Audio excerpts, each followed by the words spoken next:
Hello बच्चों, तो हमें यहाँ पे क्वेश्चन गिवन है। Figure show two identical particles 1 and 2 each of mass m moving in opposite direction with same speed v along parallel lines. तो हमें बोले कि दो पार्टिकल है 1 और 2 और दोनों का मास m है, दोनों अपोजिट डायरेक्शन में मूव कर रहे हैं, ठीक है, with same speed v। At particular instant r1 and r2 are their respective position vectors drawn from a, ठीक है।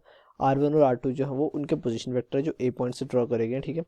तो हमें बताना है which of the following statement is correct, ठीक है। तो हमें यहाँ पे चार स्टेटमेंट दे रखी है एंगुलर मोमेंटम की, तो हमें बताना है कि कौन सी स्टेटमेंट करेक्ट, ठीक है। तो अब देखते हैं। हमें ये पता है कि जो एंगुलर जो हमारा होता है, ठीक है, एंगुलर मोमेंटम जो होता है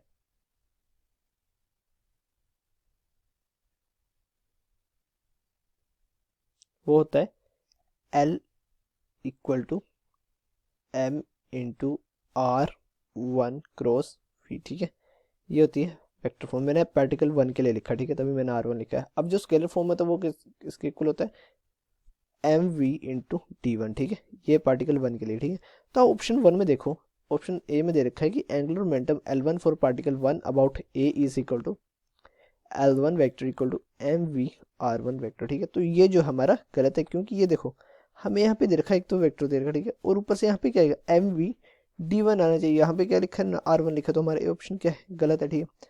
अब बी देखो, बी क्या है, बी में angular momentum L2 for particle 2 about A is L2 equal to M V R2।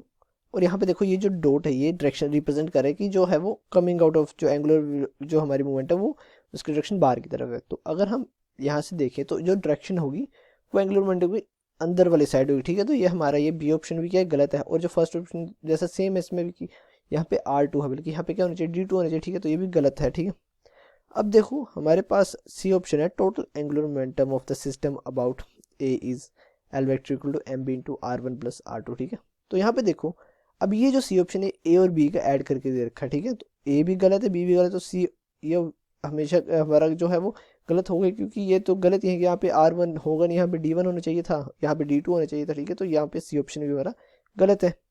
अब डी ऑप्शन देखो, total angular momentum of the system about A is L equal to M V D2 minus D1। तो ये जो हमारा ये सही बिल्कुल answer है, और डायरेक्शन भी इसमें बिल्कुल करेक्ट दे रखी है। तो हमारा जो डी ऑप्शन है वो करेक्ट आंसर है, ठीक है। अब देखो जो हमारा, ठीक है, हमें पता है कि जो मैग्नीट्यूड है R2 का, ठीक है, वो क्या है, ज़्यादा है R1 से, ठीक है। तो D2 भी क्या होगा, बड़ा होगा D1 से, ठीक है, तभी यहाँ पे D2 माइनस D1 आया, ठीक है।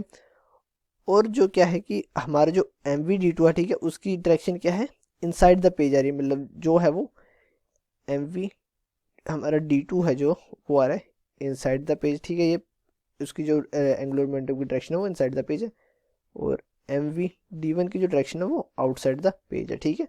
तो क्या होगा कि ये वाला हमारा पॉजिटिव होगा, ये होगा नेगेटिव, ठीक है। जब इनकी अलजेब्रिक सम निकालेंगे, ठीक है, तो M V D2 minus M V D1 आया, ठीक है। तो यहाँ से क्या आएगा, M V D2 minus D1। तो ठीक है, हमारा ये डी ऑप्शन में है ना, ठीक है, M V D2 minus D1। तो हमारा डी ऑप्शन जो है वो करेक्ट आंसर है इसका।